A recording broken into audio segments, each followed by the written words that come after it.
And you, ye gods, I thank, that ye resolve childless to root me hence. Thee let me counsel to view too fondly neither sun nor stars. Come follow me to the gloomy realms below. Childless and guiltless, come below with me. 1. Immanent philosophy, which in the foregoing chapters has drawn from only two sources, nature in the broadest sense and self-consciousness, does not enter upon its last chapter, Metaphysics, in order to be able, free of all restraint, to go wild with reason. In the Metaphysics, it simply places itself on the highest immanent standpoint. Hitherto, it has assumed the highest point of observation from each discipline, whence it was able to look out over the whole staked-off domain. However, if it wanted to let its glance wander beyond the boundary into the distance, then higher peaks obstructed its view. Now, however, it stands on the highest summit. It stands above all disciplines. It looks out over the entire world and embraces everything in one point of view. We will therefore uphold the honesty of inquiry in the Metaphysics too. Now, because immanent philosophy in the individual doctrines of the foregoing chapters always assumed correct but nevertheless one-sided perspective, some results had also to be one-sided. We have therefore in the Metaphysics not only to set the capstone atop the pyramid, but also to supplement half results and to smooth out others which protrude at irregular angles. Or more precisely, from the highest immanent standpoint, we have once again to consider the entire immanent domain, from the moment in which it arose down to the present day, and to judge its future soberly. 2. Already in the Analytics, pursuing the development chains of things in themselves with the aid of time, aparte ante, we found a simple, pre-mundane unity, before which our cognitive faculty went lame. According to the individual faculties of cognition, we define that unity negatively, inactive, extensionless, undifferentiated, unfragmented, motionless, timeless. We then placed ourselves before this unity once again in the physics, hoping to catch a glance of it in the mirror of those principles of will and mind which we had found in the meantime.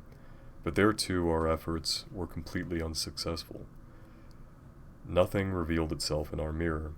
There too we had, therefore, to define things, once again, only negatively, as a simple unity at rest and free, which was neither will nor mind, nor an interpenetration of will and mind. On the other hand, we obtained three extraordinarily important positive results. We recognized that this simple unity, God, fragmenting itself into a world, perished and disappeared entirely. Further, that the world which arose from God, precisely because it originated in a simple unity, stands without exception in a dynamic coherence, and, in connection with this, that the motion, creating itself continuously from the efficacy of all individual beings, is fate, finally, that the pre-mundane unity existed.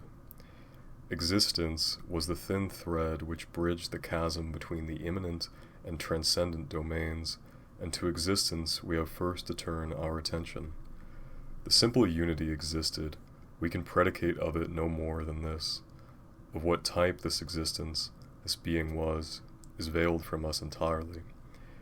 If we want nevertheless to define it more closely, then we must again take refuge in negation, and state that it bears no resemblance of any kind of being with which we are familiar. For all being with which we are familiar is moved being, is a becoming, whereas the simple unity was motionless, in absolute rest. Its being was supra-being. Our positive recognition that the simple unity existed remains entirely untouched by this fact. For the negation does not affect existence as such, but only the kind of existence, a kind which we cannot make comprehensible to ourselves. Now, from this positive recognition that the simple unity existed flows of its own accord that other Very important realization that the simple unity also had to have a particular essence, for every existentia posits an essentia, and it is simply inconceivable that a pre-mundane unity existed but was in itself without an essence, i.e., that it was nothingness. But of the essence, the essentia of God, and of his existentia, we can also form for ourselves not the slightest notion. Everything which we apprehend and cognize in the world as the essence of individual things is inseparably connected with motion, and God was at rest. If, however, we want to define his essence, then this can only be done negatively, and we must state that the essence of God was an incomprehensible, but in itself quite definite, supra-essence. Even our positive recognition that the simple unity had a definite essence remains entirely untouched by this negation. Thus far everything is clear, but it also seems as if human wisdom had here reached an end, and the disintegration of the unity into multiplicity were quite simply unfathomable. But we are not yet entirely helpless. We have precisely the disintegration of the unity into multiplicity, the transition of the transcendent into the immanent domain, God's death, and the birth of the world. We are confronted with a deed, the first and sole deed of the simple unity. The immanent domain followed on the transcendent. Something has become which was previously not. Should it not be possible here to fathom the deed itself without becoming fantastical and wandering off into wretched hallucinations, we want to be very careful indeed.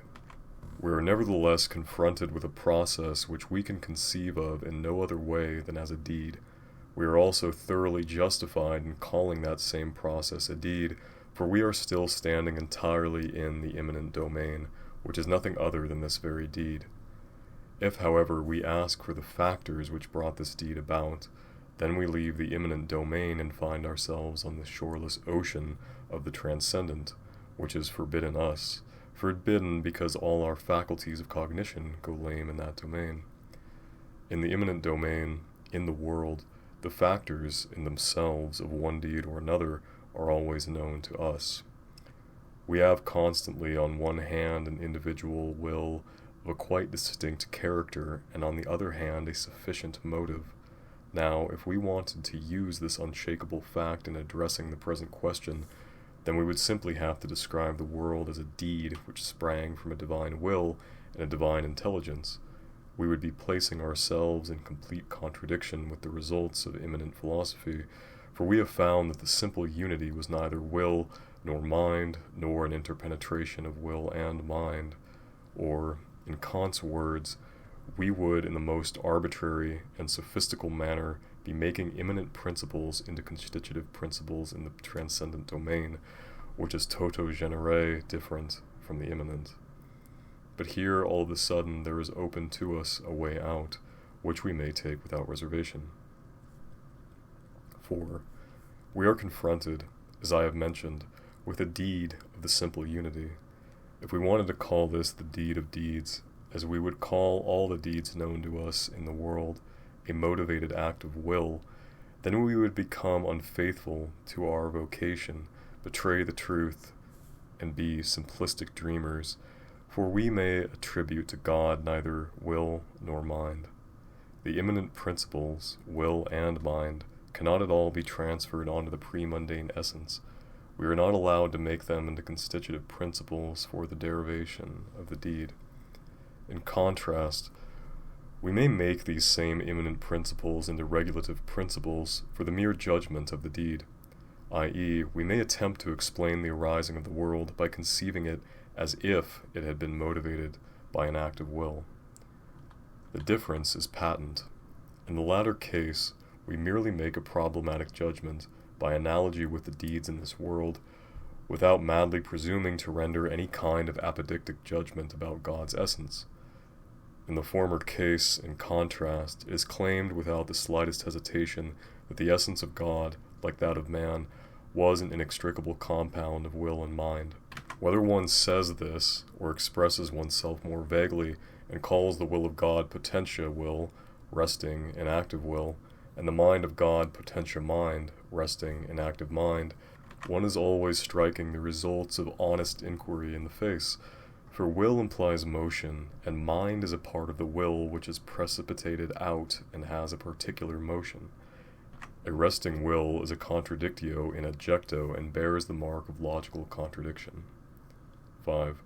Accordingly, we set foot upon no forbidden path if we conceive God's deed as if it had been motivated by an act of will, and thus, merely for judging the deed, temporarily ascribe will and mind to his essence.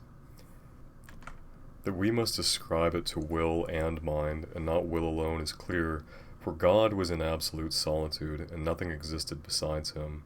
He was unable to be motivated from without, but only by means of himself. In his self-consciousness were mirrored his essence and its existence, nothing more.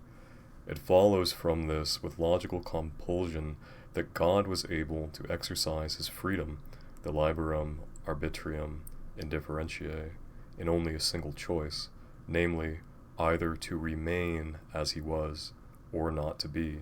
To be sure, he also had the freedom to be other than he was, but in all directions of this being other, freedom had to remain latent, because we can conceive no more complete and better being than that of a simple unity.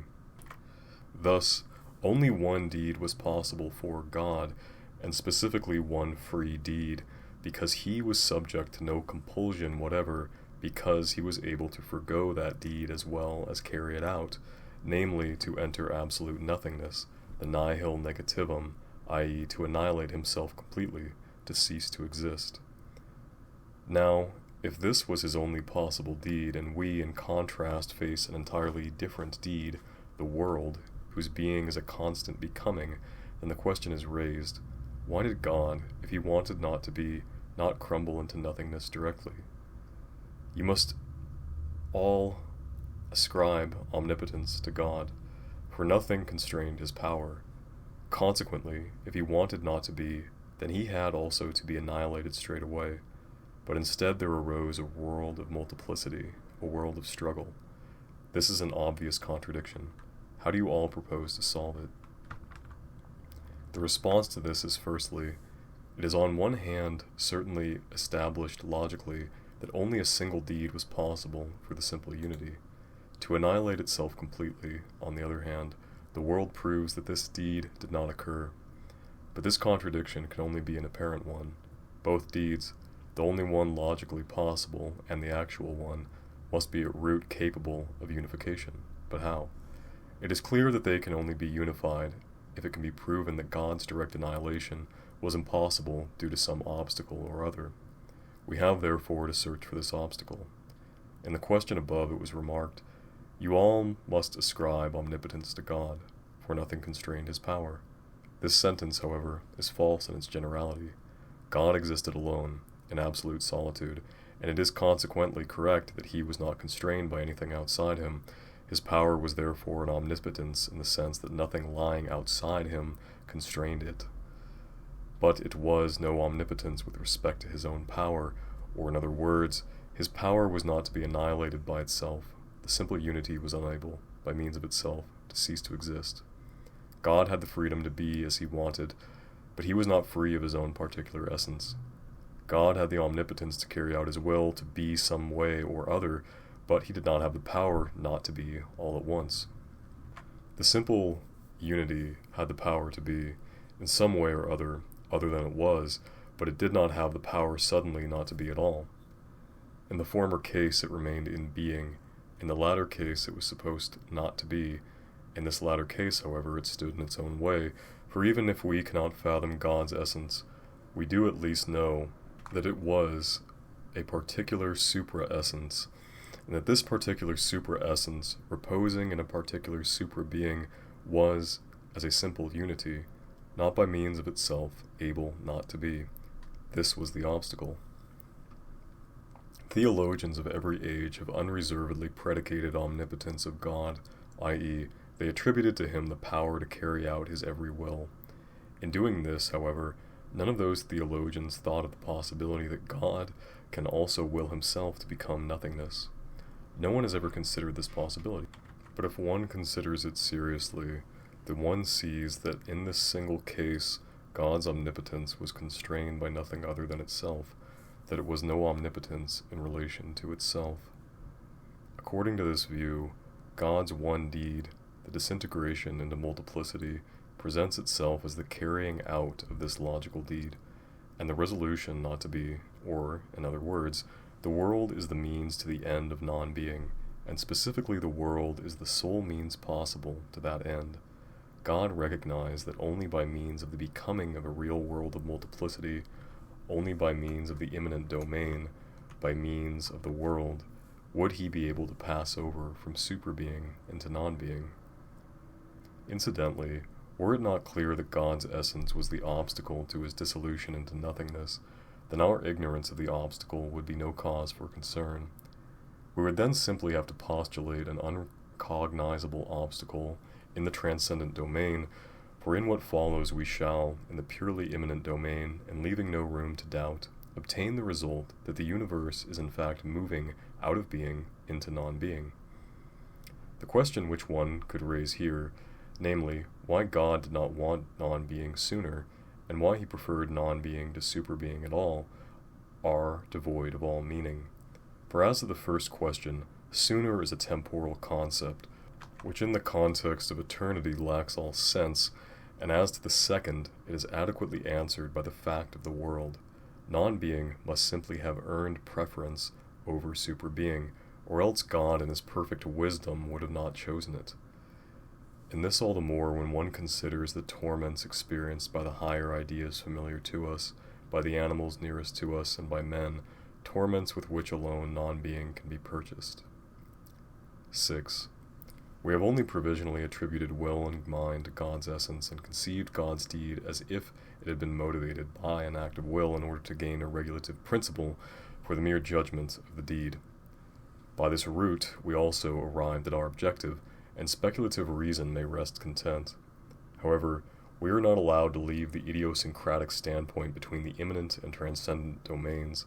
We are hanging from the thin thread of existence over the bottomless abyss separating both domains, in order to set foot once more in the firm world on the sure ground of experience until we have declared loudly once again that God's essence is neither a compound of will and mind like man's, nor was it an interpenetration of will and mind. The world's true origin will therefore never be fathomed by a human mind.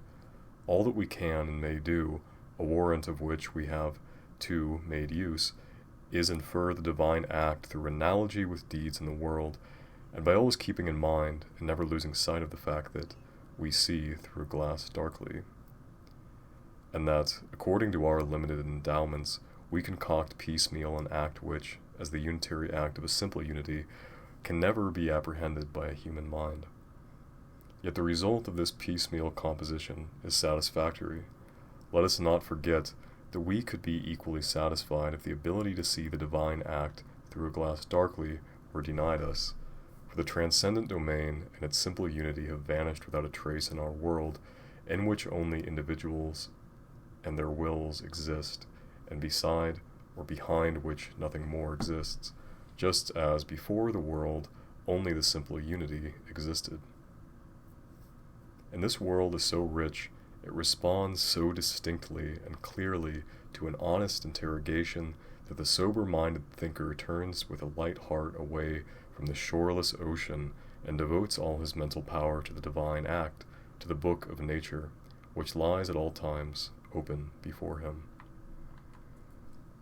7. Before we proceed, we want to summarize these results. 1. God wanted not to be. 2. His essence was the obstacle to his instant entry into non-being. 3. This essence had to disintegrate into a world of multiplicity whose individual wills all strive for non-being. 4. In this striving, they impede each other mutually. They struggle with each other, and in this way weaken their force. 5. God's whole essence passed into the world in a modified form as a particular sum of force. 6. The whole world, the universe, has one objective, not to be, and achieves it through continuous weakening of its sum of force. 7. Every individual, through weakening of its force, will be brought to a point in its developmental course where its striving for annihilation can be fulfilled. Part 8. Of these results, those which we relate to the immanent domain must now be subjected to a test. In the inorganic realm, we have gases, liquids, and solid bodies. Gas has only one striving, to spread out in all directions. If it could exercise this striving unimpeded, then it would not be annihilated, but would become even weaker. It would approach annihilation even closer, but never attain it, or gas has the striving for annihilation, but it cannot achieve it. In this sense, we have also to conceive the state of the universe in its earliest periods. In absolute nothingness, the individuals, in the form of a fiery nebula rotating with utmost speed, expanded their spheres of force, which, subjectively, we cannot define in spatial terms, even further, all the while, struggling unceasingly with each other until the exhaustion of a few select became so great that they were no longer able to preserve their gaseous state, and drop by drop became liquids. The physicists say that in the cold void of space they lost a portion of their heat. What a feeble explanation. Through their striving itself, and through the struggle with each other, they were so weakened that, had a cognizing subject been present, it would have been able to objectify their striving, their essence, as liquid. Liquid has but one striving. It wants to flow apart horizontally in all directions toward an ideal point lying outside itself. However, it is clear that to strive towards an ideal point is quite patently to strive towards non-being, for any liquid which succeeded in attaining the goal for which it strives would straightway be annihilated. In the periods of the universe where gaseous individuals changed into liquid ones, the formation of the celestial bodies began. Each and every liquid only ever strove towards some particular center point, which, however, it could not attain. If we focus exclusively on our solar system, then a single immense sphere of gas was on all sides enclosed by a sea of liquid fire, like a soap bubble. Every gas within the sphere strove to break through the sea and to spread out in every direction. The sea, on the other hand, strove towards the center point of the sphere of gas.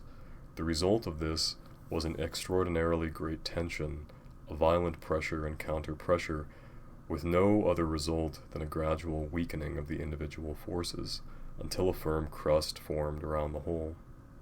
Every solid body has but one striving, namely, towards an ideal point lying outside itself. On our Earth, this point is the extensionless center point of the Earth itself. If a solid body were able to reach the center point of the Earth unimpeded, then in the moment in which it arrived, it would be completely and forever dead. The periods of the universe which followed immediately on those which solid crusts had formed around the celestial bodies were filled with transformations.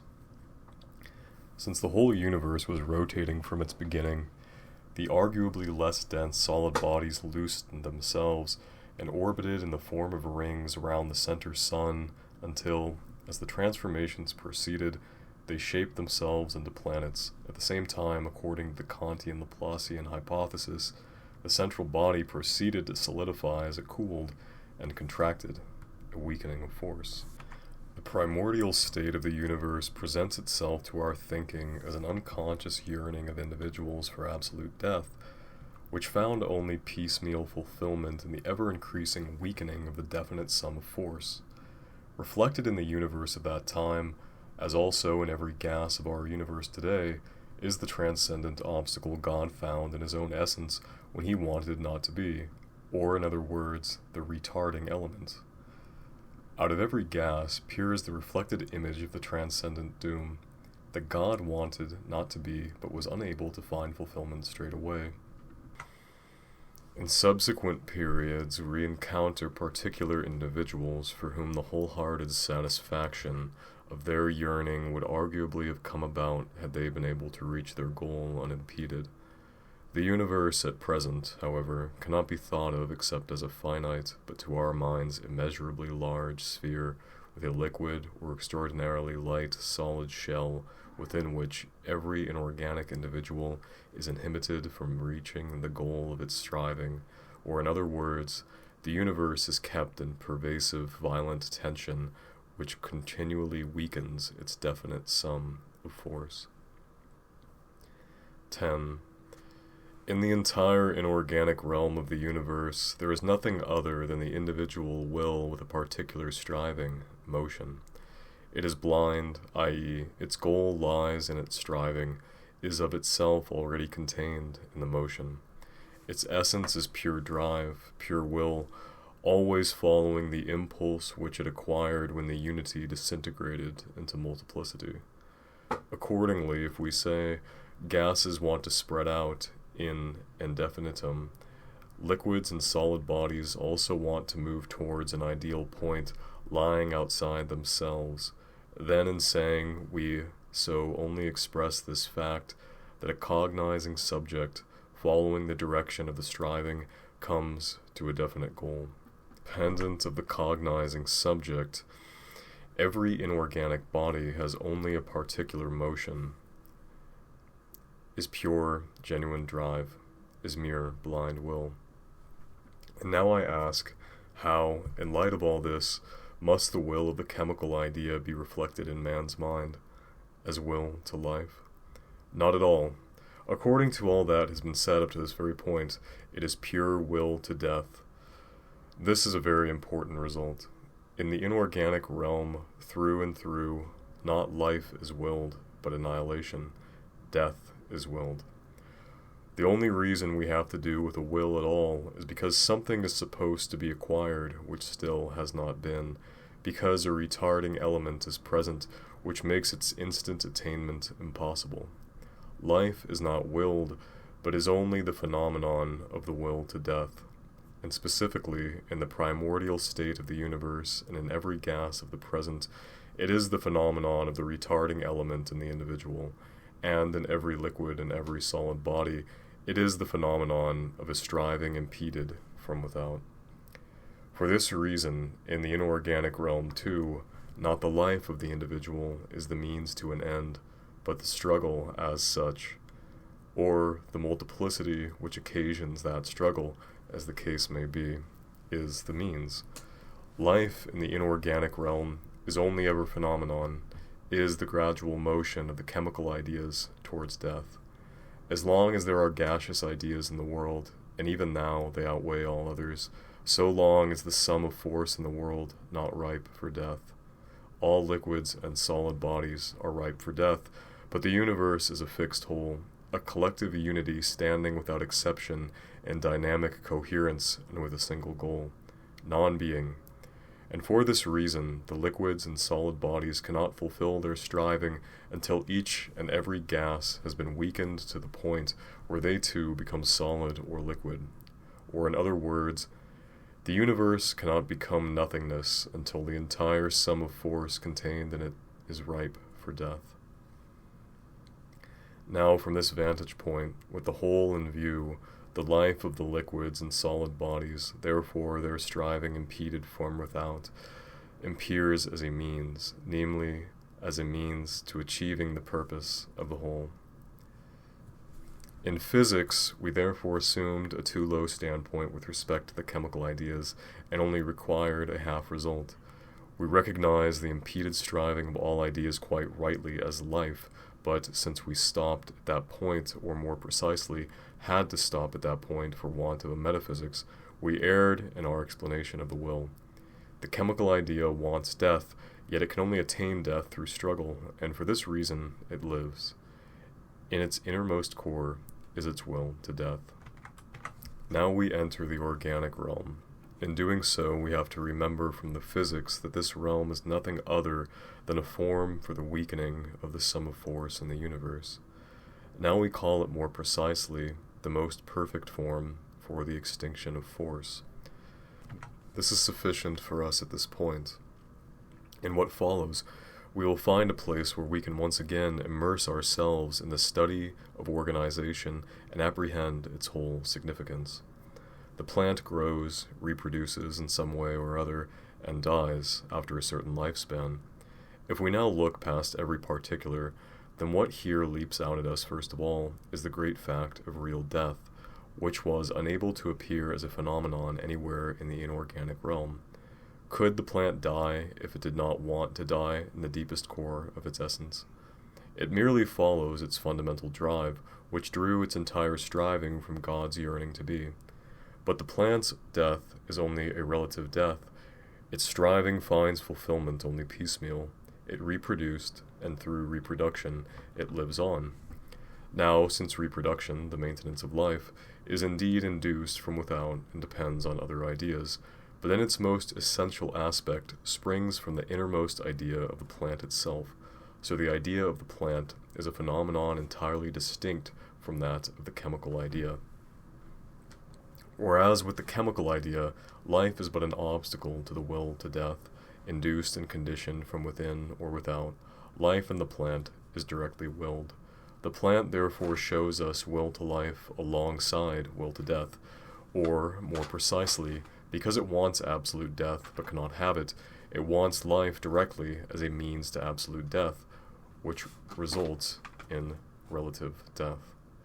This is phenomenon, all of its drive, which is governed by no cognition, i.e., is the cognizing subject its drive, reflected in the manner specified. The plant is pure will, pure drive, following the impulse which the simple chemical ideas constituting it acquired during the disintegration of the unity into multiplicity. In the physics we define the plant as will to life with particular motion, growth. This explanation requires amendment. The plant is will to death like the chemical idea and will to life, and the resultant of these strivings is relative death, which is bestowed on the plant too. 12. The animal is first of all a plant, and everything that we have said of the plant is valid also for the animal. As plant, it is will to death and will to life, and from these strivings, relative death results. The animal wills life as a means to absolute death. The animal, however, is also a combination of will and mind at a particular level. The will has partly divided itself, and each part has an idiosyncratic divided motion. The animal's plant life is hereby modified. The animal's mind perceives an object and instinctively feels the danger threatening it. The animal has, with respect to particular objects, an instinctive fear of death. We are confronted with an extraordinarily peculiar phenomenon. In the innermost depths of its existence, the animal wants annihilation, and yet by virtue of its mind it fears death, for mind is a precondition of this fear, because the dangerous object must in some way or other be perceived. If it is not perceived, then the animal remains peaceful and does not fear death. How is this odd phenomenon to be explained? We have seen in the physics that the individual is constrained. He is not completely independent. His power is only half complete. He has an effect directly and indirectly on all ideas, but he also experiences the influence of all other ideas. He is a member of a collective unity standing in the firmest dynamic coherence, and for this reason leads no thoroughly autonomous life, but rather a cosmic one. Thus, already above we found, in the inorganic realm, that discrete individualities are ripe for death and would be extinguished if their drives were given free rein. But as a means to achieving the purpose of the world, they must live. Things are the same way with the animal.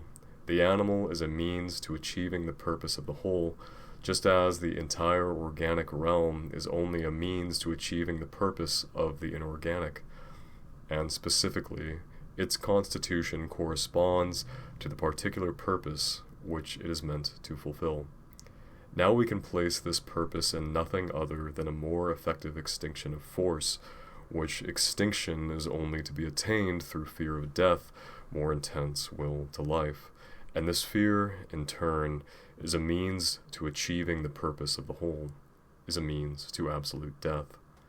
Whereas, therefore, in the plant, the will to life still stands alongside the will to death. In the animal, the will to life stands in front of the will to death and obscures it entirely. The means has stepped in front of the end. Thus, on the surface, the animal wants only life, is pure will to life, and fears death, which in the depths of its essence is all it wants. For here too I ask, could the animal die if it did not want to die? 13. Man is first of all an animal, and what we have said of the animal is valid also for man. Since man is an animal, in man the will to life stands in front of the will to death, and the life is demonically willed, and death is demonically feared. In man, however, a further division of the will, and thereby a further division of its motion, has taken place. To reason, which synthesizes the manifold elements of perception, was added thought, i.e., reflecting reason, reflection. In this way, man's animal life is essentially modified, and specifically into entirely different directions. First of all, the fear of death on one hand and the love of life on the other hand are increased. Fear of death is increased. The animal does not know death, and it fears it instinctively when it perceives a dangerous object. Man, in contrast, knows death and also knows what it signifies. He then surveys the past and gazes into the future. He thus surveys extraordinarily more, I might say, infinitely more, dangers than the animal. Love of life is increased. The animal, for the most part, follows its main drives, which are restricted to hunger, thirst, the need for sleep, and everything pertaining to mating. It lives in a narrow sphere. In contrast, by means of his reason, man encounters life in such forms as wealth, women, honor, power, fame, and so on, which stoke his will to life into lust for life. Reflecting reason multiplies his drives, intensifies them, and speculates on the means to their satisfaction. Artificially, it turns their satisfaction into refined enjoyments. In this way, man comes to death with all his soul, and at the mere mention of death most people's hearts are seized by agony, and fear of death becomes both anxiety of death and despair when men stare death in the eyes. Life, in contrast, is loved with a passion. With man, the will to death, the drive of his innermost essence, is therefore no longer simply concealed by the will to life, as with the animal, but disappears completely into the depths, where it expresses itself from time to time only as a profound yearning for rest. The will loses sight of its end completely and holds fast merely to the means. In the second direction, however, the animal life, through reason, is modified in another way. Before the thinker's mind and from the depths of his heart arises, radiant and illuminated, the pure purpose of existence, while the means disappears entirely. The invigorating image now fills his eyes entirely and ignites his will. Powerfully, the yearning for death flares up, and without shuddering, the will, in moral enthusiasm, takes hold of the better means to achieve the recognized purpose, virginity. Such a man is the sole idea in the world which, by willing absolute death, can also achieve it. 14. If we summarize, then everything in the world is will to death, which in the organic realm appears more or less veiled as will to life. Life is willed by pure vegetative drive, by instinct, and finally demonically and consciously, because in this way the objective of the whole, and thus the objective of every individuality, is more quickly achieved. At the world's beginning, life was the phenomenon of the will to death, of the individual striving for non-being, which was slowed down by a retarding element within them. In the structured universe, which, through all its regions, is kept in the utmost tension, one can, with the chemical ideas as such in view, call life the inhibited striving for non-being, and say that it presents itself as the means to achieving the purpose of the whole. The organisms, in contrast, will life from within themselves. They veil their will to death in the will to life. They will from within themselves the means which shall lead them first, and then through them the whole, to absolute death. We have then, after all, found a superficial difference between the inorganic and the organic realms, which is very important. But at the root, the eminent philosopher sees in the entire universe only the deepest yearning for absolute annihilation, and for him it is as if he heard distinctly, piercing all the heavenly spheres, the cry, "Redemption, redemption, death to our life," and the consoling response, "You all shall find annihilation."